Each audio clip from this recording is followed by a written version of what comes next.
성경에 보면 스올이라는 단어가 나타납니다. 우리말로는 음부라고도 이제 표현했는데요. 유대인들은 사람이 죽는 것을 스올에 내려간다 이렇게 표현을 합니다. 사람들이 그 말을 한참 쓰다 보면 그거에 따라서 생각이 좌지우지 되어집니다. 이거를 언어의 사유구속성이라고 표현해요. 말을 쓰다 보면 생각이 그걸 따라가게 된다는 거예요. 유대인들이 이 말을 쓰다가 오해하는 경우가 있어요. 오해하지 않도록 지금 우리가 생각을 해볼 텐데, 이걸 위해서 우선 우리말을 한번 생각을 해보겠습니다. 어떤 사람이 죽었을 때 우리가 점잖하게 말할 때는 뭐라고 했냐면 돌아가셨습니다 이렇게 얘기를 하죠. 그러나 돌아가셨다는 말을 쓴다고 해서 그 사람이 워낙 하늘에 있었는데 이 세상에 잠깐 놀러 왔다가 이제 할 일을 다 마치고 하늘로 갔다라는 뜻이 아님은 한국 사람들이 다 알고 있습니다. 그죠? 어떤 사람이 죽은 것을 점잖게 표현할 때 돌아가셨습니다 라고 표현하는 거예요. 그래서 돌아가셨습니다 라는 말로부터 죽을 때 어떻게 되는지를 찾아내려고 하는 것은 잘못입니다. 그와 같이 유대인들이 어떤 사람이 죽을 때 스올로 내려간다 이렇게 표현을 하거든요. 그 말로부터 죽으면 스올로 내려가는 거구나 라고 생각하는 것은 잘못이다 라고 하는 것을 한 예를 통해서 한번 살펴보겠어요. 야곱의 하는 말이 있는데요. 창세기 42장 38절입니다. 상황은 어떤 상황이냐면 형들이 이제 애굽으로 양식을 구하러 갔어요. 형들은 지금 요셉이 국무총리를 거기 있는지 모르고 요셉하고 대화를 계속하고 있습니다. 요셉이 얘기를 듣더니 너희는 간첩이다. 우린 간첩이 아닌데요. 그럼 어떻게 증명할 거냐? 우리가 12형제인데 한 형제는 없어졌고 그 사람이 요셉이죠. 다음에 막내는 아버지하고 같이 있는데 우리들이 양식을 구하러 온 거지 간첩질하러 온 거 아닙니다 라고 얘기하거든요. 그랬을 때 우리는 믿을 수 없으니 그 막내 동생을 데리고 와라 라고 얘기를 합니다. 그래서 이 형제들이 이제 집으로 가는 거예요. 자, 그런데 이제 막내 동생을 데리고 가야 되잖아요. 근데 아버지가 잘 설득이 안 됩니다. 야곱이 이렇게 얘기하는 거예요. 42장 38절입니다. 야곱이 이르되 내 아들은 베냐민을 향하여서 내 아들이라고 얘기해요. 그럼 다른 형들은 뭔가? 다른 형들이 정말 섭섭해할 만한 말을 지금 야곱하고 있잖아요. 너희와 함께 내려가지 못하리니 그 형은 죽고 그만 남았습니다. 이게 정말 형제들을 섭섭해하는 말이죠. 물론 그 다른 형들은 다 큰 분들이고 다음에 베냐민은 아주 어린 사람이니까 이렇게 말할 수 있고 이해는 하겠지만 정말 섭섭해하는 말을 하는 것이죠. 그죠?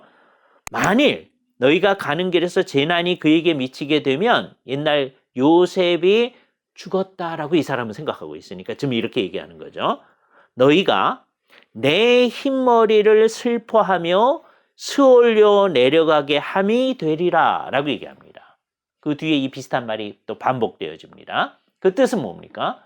만일 베냐민까지 없어지면 내가 이 흰머리를 가지고 이제 슬퍼하면서 죽게 된다 라고 얘기하는 거예요.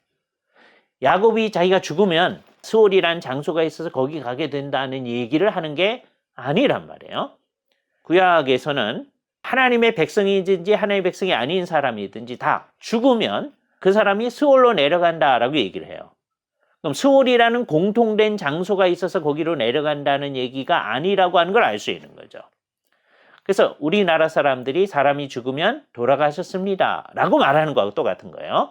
어떤 사람이 죽은 것을 유대인들은 뭐라고 표현하느냐? 스올로 내려간다 라고 표현하는 거예요. 그러니까 스올로 내려간다는 표현은 딱 들으면 그냥 죽는다 이렇게 이해하시면 됩니다.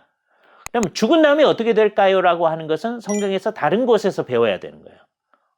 죽었을 때 스올로 내려갑니다. 이렇게 생각하기 시작하면 그게 이제 후대의 유대인들이 빠져들어간 실수였습니다. 예수님 당시에도 상당히 많은 사람들이 죽음은 스올이라고 하는 데가 있어서 거기로 내려간다라고 생각을 하고 있었어요. 그런데 사실은 그렇지 않음을 성경을 통해서 아는 것이죠. 왜냐하면 시편 같은 데서 보면 하나님과 함께 하는 사람은 살았을 때에도 주께서 인도하시고 후에는 영광으로 나를 영접하시리라. 이렇게 얘기하신단 말이에요. 그렇죠? 그러니까 죽어 있을 때 어두운 데로 가는 게 아니다. 이거 분명히 성경이 얘기하고 있단 말이죠. 물론 이제 안 믿는 사람들은 어두운 데로 내려가겠죠. 그렇죠? 그것을 우리는 지옥이라고 말할 수 있습니다. 안 믿는 사람들이 이 세상에서 주를 의존하고 있지 않을 때 그 영혼이 지옥에 있다. 이렇게 말할 수는 있겠죠. 그런데 그것 때문에 스올은 지옥인가? 이렇게 생각하면 안 돼요. 그렇죠? 스올이라고 하는 것은 그냥 표상적 표현으로 있는 거다. 그럼 유대인들이 사람이 죽었을 때 쓰는 말이 스올로 내려간다라고 했는데 그럼 스올로 내려가게 되면 즉 죽으면 어떤 일이 발생합니까? 평소에 그 사람이 믿는 사람이었는지 안 믿는 사람이었는지에 따라 달라지는 거죠.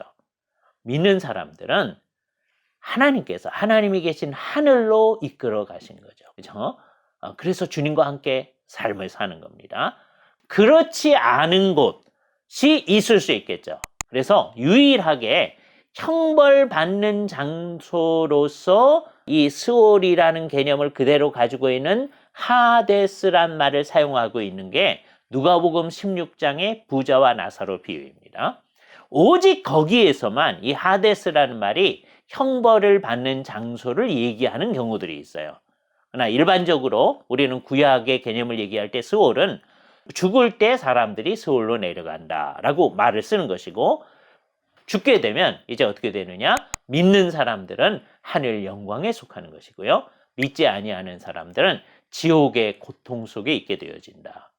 그래서 유대인들이 사용하던 스올이라는 말을 장소라고 생각하는 데서 벗어나는 것이 필요합니다.